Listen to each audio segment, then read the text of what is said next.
is Addi. And my name is Hannah, and we're the host of the podcast His Will, Your Life. Our podcast aims to share a Christian perspective on issues facing our world today. Today's episode will cover divorce. So, my parents got divorced when I was 12.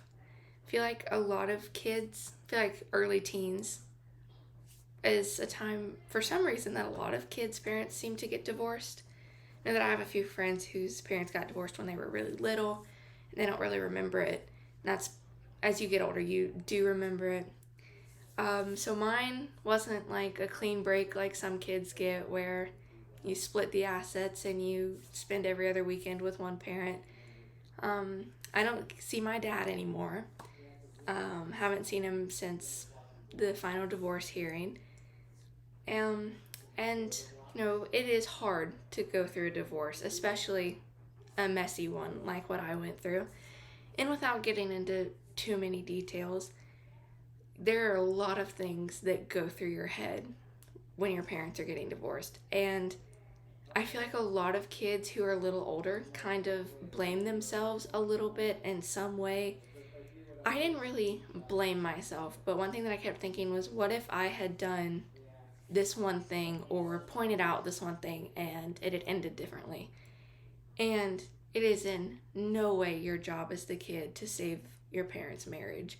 And that is one thing that you have to remember if you go through this situation, that it is not your job to save your parents' marriage, and turn to God throughout the situation. It's very easy to turn to the things of this world to try to find that sense of normalcy again, because everything you've known kind of disappears overnight after that divorce begins. Some of them start with separation, some of them kind of come out of nowhere. My parents were separated for a while first, and that gives you're kind of adjusted a little bit when the divorce is finalized, but it doesn't make it any easier. If anything, it makes it harder, because like in my situation, I was with my mom. I didn't see my dad for months, and then I had to start seeing him again in court, which just, especially if you're younger, that has to be really hard to go through. And just know that there is hope, and there is life, and there's a sense of normalcy again after the divorce. Things, they're not going to go back to the normal you're used to, but the new normal can be just as good, and in a lot of cases it's going to be better, because there's not going to be the fighting most likely anymore. A lot of parents continue to get along, and a lot of kids get to see both parents. So just try not to blame yourself, and try to consider, how is this going to be better? And then turn to God. Don't try to find anything in this world to make you feel better, because it's going to end very badly. Yeah, that was some really good advice. It's a very big and important thing to not go to worldly things during hard times, because if you start down that path, it's going to be very hard to come off of. Definitely. And I did try to find a sense of normalcy in some things that I shouldn't have, and it makes it so much worse.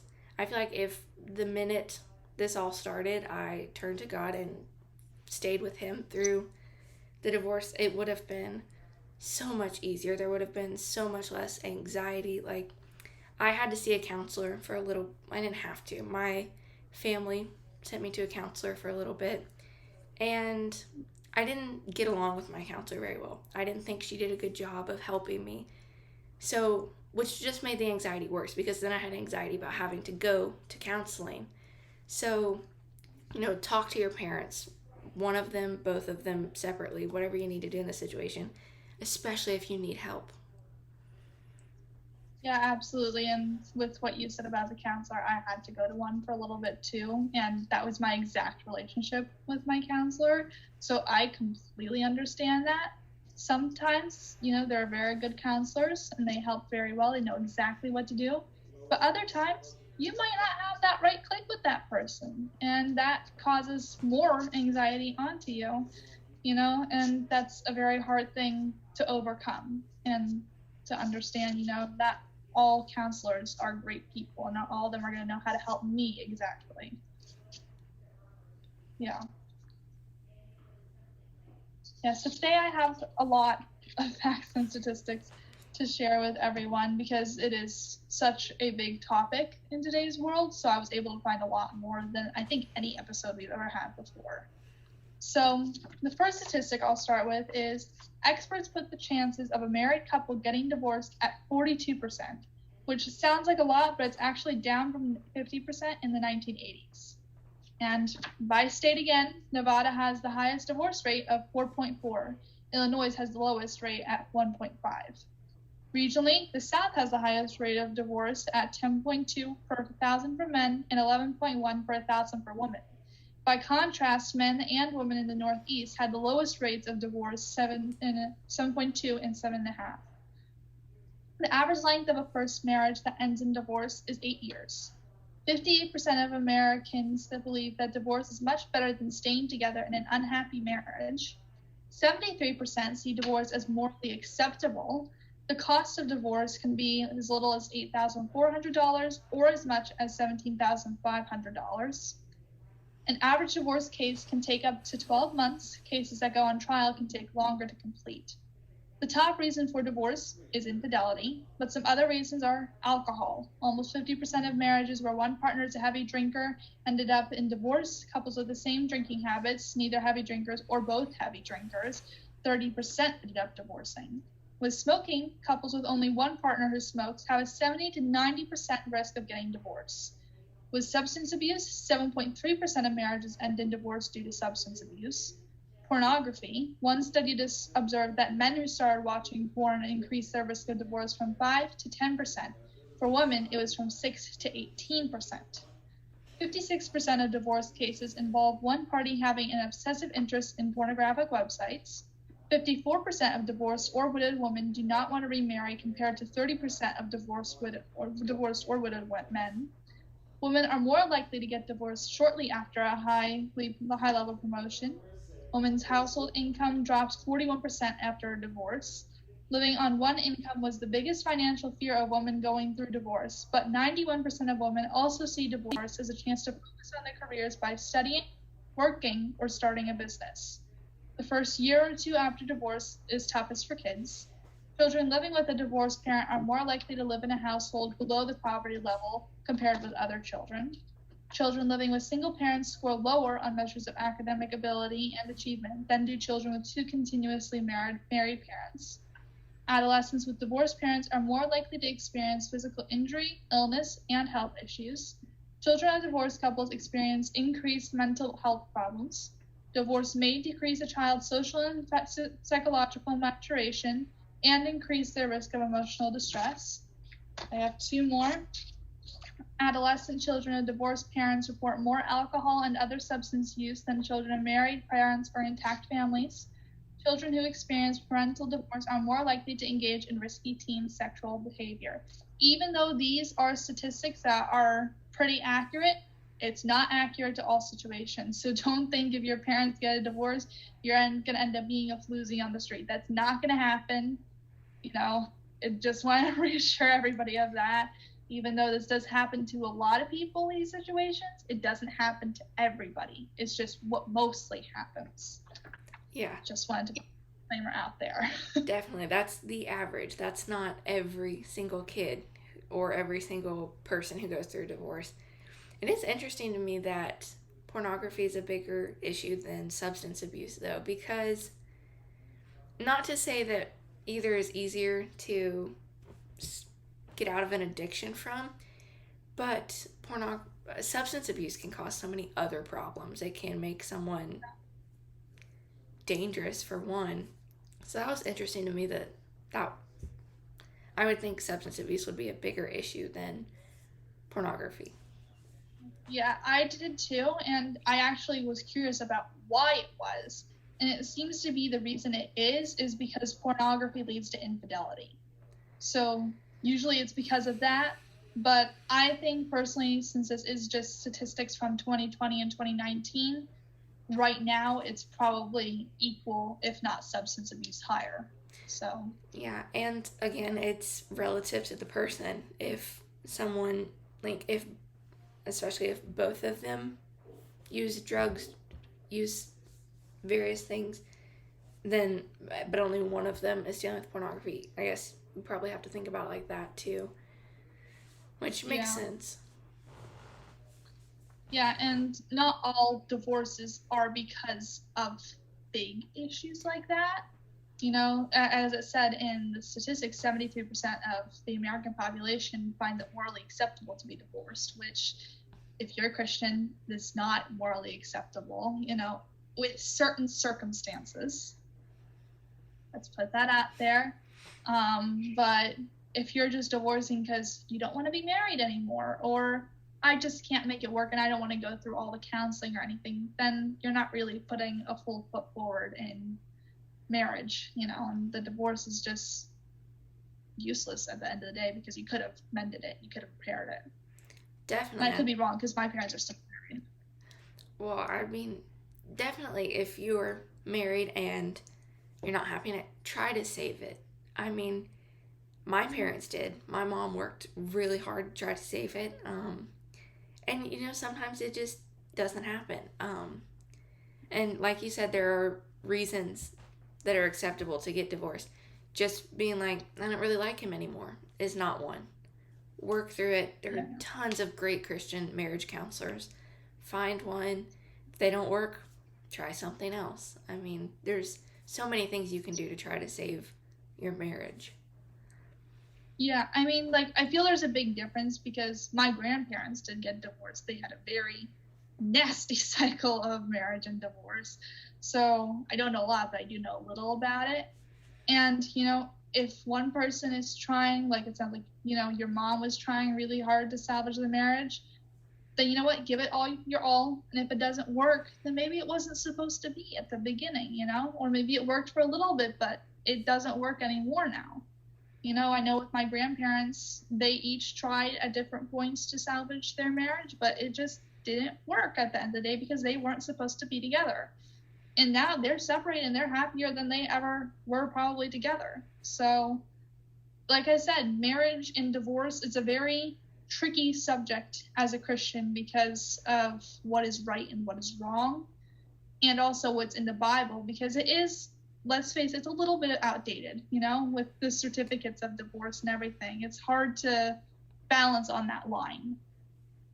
All right, so my first verse was Malachi 21:6, which states, "The man who hates and divorces his wife, says the Lord, the God of Israel, does violence to the one he should protect, says the Lord Almighty. So be on your guard and do not be unfaithful." And the other verse I chose was Deuteronomy 24:1-4.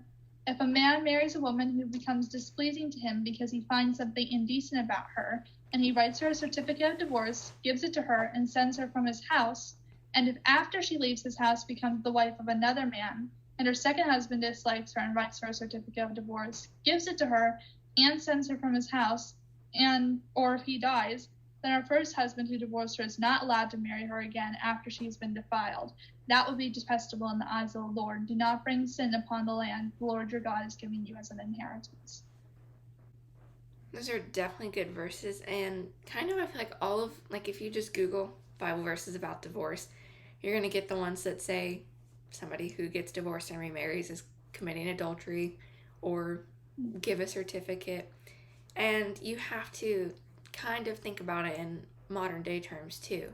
Yeah. It's not the same. Divorce is not the same. There's been legal advances. Marriage itself is a lot different than it was back then. So definitely don't just take it at face value. Apply it to what is happening today in this specific marriage too. Yeah, it's the perfect way to word it. I couldn't have said it better myself. I've got two verses. My first one is Ephesians 5:33, which any girl who has read any dating Bible plan has read Ephesians 5. But this verse says, "However, each one of you must also love his wife as he loves himself, and the wife must respect her husband." And my second one is Matthew 5, verses 31-32. "It has been said, anyone who divorces his wife must give her a certificate of divorce. But I tell you that anyone who divorces his wife except for sexual immorality, makes her the victim of adultery. And anyone who marries a divorced woman commits adultery. So I chose this one because it does say, except for sexual immorality.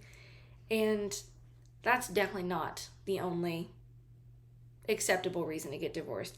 There's actually a website called Life Saving Divorce that talks about divorce in the Bible. And a lot of Christians believe the myth that the Bible says all divorce is a sin. But there are biblical reasons to get divorced. Adultery, sexual immorality is one of them. Physical neglect or abuse is another. Emotional neglect or abuse. Abandonment by an unbeliever are all reasons to get divorced according to the Bible. And these are opposed to the New Testament that just says adultery and abandonment. And so remember that there's not just one reason that's biblically acceptable. If you're being cheated on or beaten or emotionally abused, there's so many reasons. And definitely pray about it too, because that's the best thing you can do in this situation. Yeah, I mean, as Hannah said before, the best thing to do is turn to God in any situation, but especially this situation, because divorce is like the final straw. It's like, I have tried everything else, and this is all I have left. This is the only solution to this problem, which in most cases, unfortunately, is the fact. You know, if you're being abused, you should probably get divorced because that's not right for you. If, you know, he cheated on you or she cheated on you, you know, either or you should probably get divorced. There are multiple reasons that are biblically okay to get divorced. And it's one thing that we have to do as modern Christians of observe the Bible and not transform it, but learn how to apply it to our world today, because the world has changed so much since back then. And a lot of reading the Bible is analyzing it and seeing how does this work in today's world, because we don't live in the same world as back then anymore. Definitely. And then I'd say go even further and apply it to your specific situation, because if you've got a group of 50 couples and you say, okay, here's how it applies to the world today, it's not going to apply to all of them the same way still. And one other thing that I want to say is just because one of you has cheated does not automatically mean, okay, get divorced right now. There are a lot of couples who have had situations like that. One of them cheated and they've moved through it, and a lot of times they come back from that stronger than before. At least some of the situations that I've read about. Definitely, I've seen that be kind of a trend. If you can get through that, it definitely will strengthen your marriage. Yeah, I mean, in the words of Kelly Clarkson, what doesn't kill you makes you stronger. If you can work through it, how strong your relationship will be afterwards is astronomical, because that is a part of life and it's a part of being a Christian, is going through challenges and overcoming them and becoming stronger in the end. So if you can do that by yourself, that's amazing. If you can do that with a partner, that's incredible, because you're not just working on yourself, you're also working with somebody else. And that takes a lot of guts, I would say, to do it with two people instead of just yourself. Definitely, because it takes the same amount of effort from both of you. It's not a let me help you, it's a we'll help us. It's not a you wash my back, I wash yours. It's we're going to wash each other's, which is a really weird analogy, but it works here. Yeah, it does. And that's also what marriage is about. You know, if you don't understand that, then you don't really understand marriage. Marriage is about compromising, it's about sacrificing, it's about doing the right thing for yourself and for the other person, and learning how to do that as a couple together. You know, as Hannah said, it's not one washing the other back, it's let's wash our backs together, as awkward as that may seem. You know, let's do this together, let's get through it, and let's be the best that we can be in God and of ourselves right now. Definitely. And then cannot remember the verse, but the one that's in every Christian wedding from Ephesians, 3 strands are stronger than 2. Keep God at the middle of your marriage. You know, even if you get married and become Christians later, tie him in. Keep him at the center, especially if you're going through something like this. Don't just say, we can get through it. you can with him. Just definitely keep him at the center of your marriage. And, if it ends in divorce, still keep him at the center of your lives. Mm-hmm. Yeah, and I mean, another verse to think about that I didn't really put in because I didn't think it was going to be applicable, but I'm now realizing it's more applicable than I thought. It's from 1 Corinthians, so if anybody can find it, put it in the comments, tell us all about it. But it's a 1 Corinthians verse, and it says how love is patient. It defines what love is. And that's a very important thing to understand before you go into a marriage, if you're going through tough times in a marriage, because that is the basis of what you're doing. Love is the basis of a marriage. If you don't have that, it's going to be pretty hard to have a good marriage. It's why shows like Marriage at First Sight, people think that's fake, but it's real. And it's kind of hard to have a marriage if you don't know somebody, which is why set up marriages, arranged marriages are really hard, because if you don't know this person, you're literally meeting them at the end of the altar and you're just like, let's try to make this work. You don't know their level of dedication. You don't know how much love they're going to put into this. But if it's somebody that you know and somebody that you've loved for, it could be a short time, it could be a long time, it's going to make your journey together and in God so much better. So, yeah, my spiel is marry for love, not for money or for loneliness. Marry for love. Definitely. It's 1 Corinthians 13. I know that because it's in my hallway. I have to look at it every morning. But I actually saw a thing a few weeks ago that said, strive to put your name where it says love. And check your partner's ability to love by trying to put their name there. And, it applies to everything. Crushes, boyfriends, girlfriends, whatever. And if they don't match that, it's not love. And the Bible says it over 365 times. Love does not fail. So just think about that.